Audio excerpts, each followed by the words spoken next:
নারায়ণগঞ্জের সিদ্ধিরগঞ্জে আদমজি ইপিজেড এর ভেতরে একটি পোশাক কারখানার গোডাউনে আগুন লেগেছে। নিয়ন্ত্রণে কাজ করছে ফায়ার সার্ভিসের 9টি ইউনিট। এ নিয়ে বিস্তারিত জানাতে আদমজি ইপিজেড থেকে যুক্ত হচ্ছেন ইমরান আলী সজীব। ইমরান, আগুনের সূত্রপাত নিয়ে কি বলছে ফায়ার সার্ভিস? সার্বিক অবস্থা আমাদের জানাবেন। জ্যোতিকা, আমি কিন্তু রয়েছি আদমজি ইপিজেডের যে জায়গাটিতে আগুন লেগেছে তার থেকে ঠিক অনেক দূরে, একেবারে ইপিজেডের প্রধান ফটকে। আসলে যেটি বলা হচ্ছে যে এখান থেকে আমাদের অনেক সহকর্মীরা আছে, তাদের কাউকে কিন্তু ইপিজেডের ভিতরে ঢুকতে দেওয়া হচ্ছে না, এবং আমরা আসলে এখন পর্যন্ত জানি না ভিতরে কি পরিস্থিতি আছে।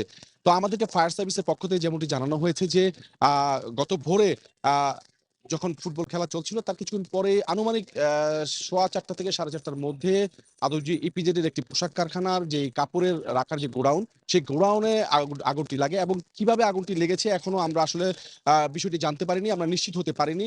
ফায়ার সার্ভিসের 9টি ইউনিটের কথা বলা হচ্ছে যে কাজ করছে এখানে।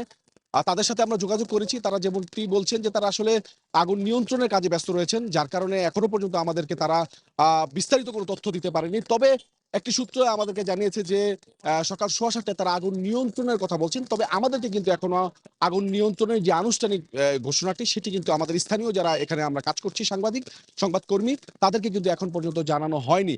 এবং যেটি বলছিলাম যে আপনারা দেখতে পাচ্ছেন আমার পিছনে যে এখন ইপিজেডের যে শ্রমিক, তারা কিন্তু আসলে কর্মস্থলে যাচ্ছেন। তারা মানে সারিবদ্ধ হয়ে ইপিজেডে ঢুকছেন।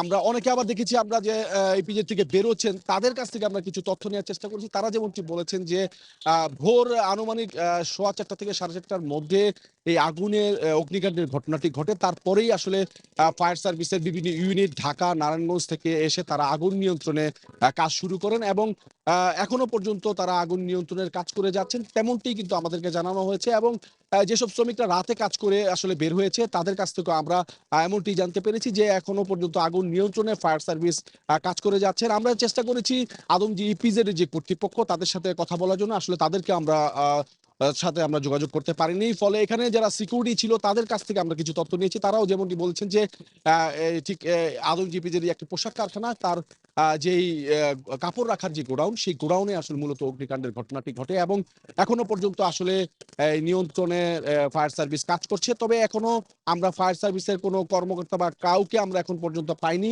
আমরা রয়েছি একেবারে আদমজি ইপিজেড এর ঠিক একেবারে প্রধান যে ফটক, সেই ফটকের সামনে, এবং এখান থেকে আসলে আমরা সংবাদ সংগ্রহের চেষ্টা করছি। আমরা এখনো পর্যন্ত ভিতরে যেতে পারিনি, আমাদেরকে কোনো গণমাধ্যম কর্মীদেরকে আদমজি ইপিজেড এর ভিতরে ঢুকতে দেওয়া হয়নি। তো এই ছিল জ্যোতিকা আমার কাছে আদমজি ইপিজেড আগুনের সবশেষ খবর।